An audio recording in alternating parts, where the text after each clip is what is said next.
வணக்கம் இந்தியா. இன்றைய தினம் நமது சந்தைகள் காலையில் உற்சாகத்துடன் விறுவிறுப்பாக ஏறியது. க்ளோசிங்கில் ப்ராஃபிட் புக்கிங்கில் கீழே விழுந்தது.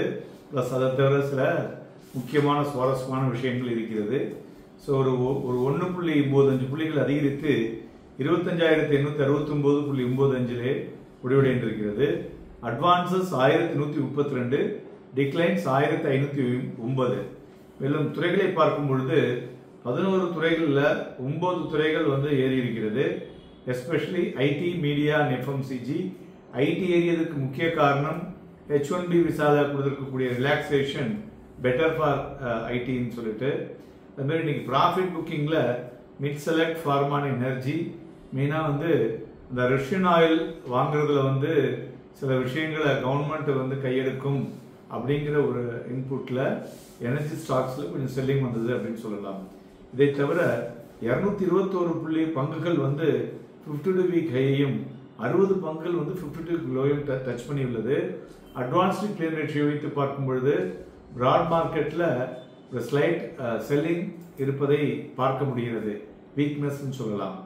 ஸோ மேலும் இண்டிவிஜுவல் ஸ்டாக்ஸை பொறுத்தவரை பார்த்தோம்னாக்க stocks like Infosys, HL Tech, TCS, Shriram Finance, Axis Bank, ONGC, Kotak Mahindra Bank, Wipro, Titan, Tech Mahindra இவையெல்லாம் ஏறிய பங்குகள்.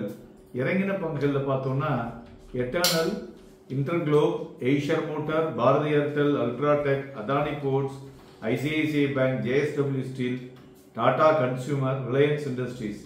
இன்னைக்கு ஒன்மேன் ஆர்மி பார்த்தோம்னா கிட்டத்தட்ட ஒரு 17 ரூபாய் விழுந்திருக்கு. ஸோ இவையெல்லாம் மார்க்கெட்டில் இன்னைக்கு வீழ்ச்சி அடைந்த பங்குகள் என்று சொல்லலாம். மேலும் தங்கம் பார்த்தோம்னா இன்னைக்கு மறுபடியும் ரீபவுண்ட் ஆகி 1682. இன்னைக்கு தங்கத்தை பற்றி தான் பேசியிருக்கோம் காலையில் ஷார்ட்ஸில் பாருங்க. 1,23,539. வெள்ளி அது போல பார்த்தோம்னா காலையில் கொஞ்சம் ஸ்லைட் வீக்காக இருந்தது. இப்போ சற்று முன் வரை 3,311 ரூபாய் அதிகரித்து 1,48,869 மயமாகிறது. அதில் க்ரூட் ஆயிலும் பார்த்தோம்னா இன்னைக்கு கிட்டத்தட்ட ஒரு 300 புள்ளிகள் அதிகரித்திருக்கு. 5,425 வணிகமாகி கொண்டிருக்கிறது. மேலும் இன்றைய தினம் அதிகமாக month high and week low அப்படின்னு பார்த்தோம்னா Laurus lab and Astral month ஹையை டச் பண்ணிடுது.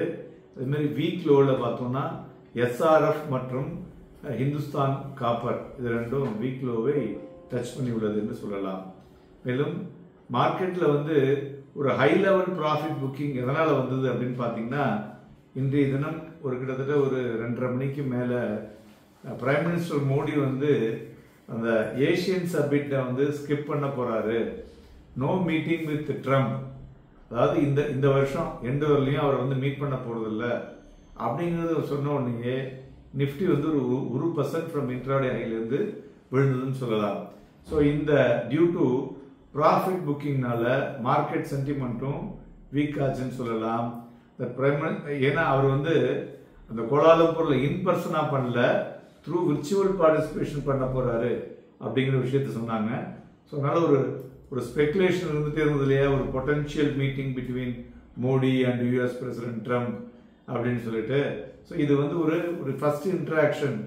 ஸோ ஏன்னா வாஷிங்டன் நம்ம பேரில் 50% டாரிஃப் இருக்கு இல்லையா, ஸோ இதில் குறைக்கக்கூடும் என்ற எதிர்பார்ப்பும் இருக்கிறதுனால அதுக்கப்புறம் பார்த்தோம்னாக்க கிட்டத்தட்ட ஒரு 2.50க்கு அப்புறம் மலமலன்னு சந்தைகள் விழுந்ததுன்னு சொல்லலாம். ஸோ மேலும் இன்றைய தினம் FIஐயும் பார்த்தோம்னா கிராஜுவலாக நம்ம மார்க்கெட்டுக்குள்ளே வந்துட்டு இருக்காங்க.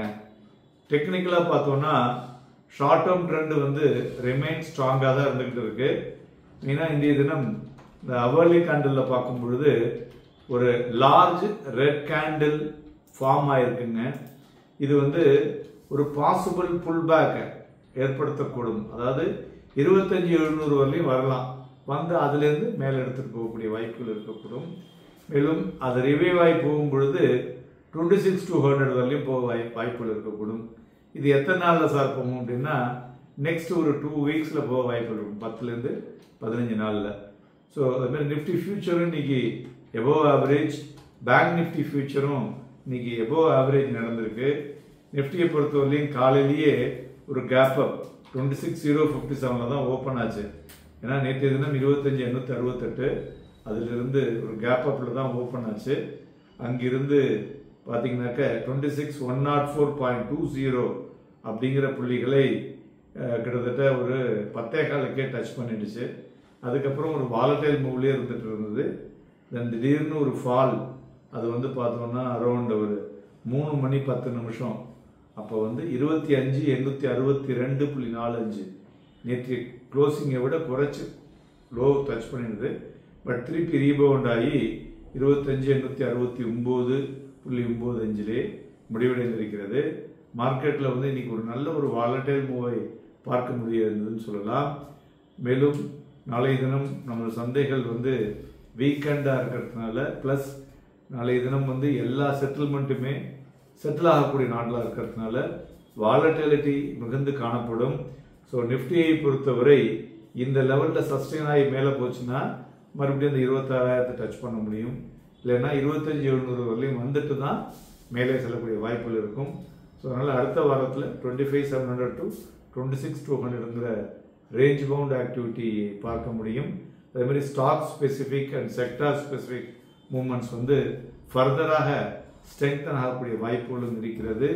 நன்றி, வணக்கம்.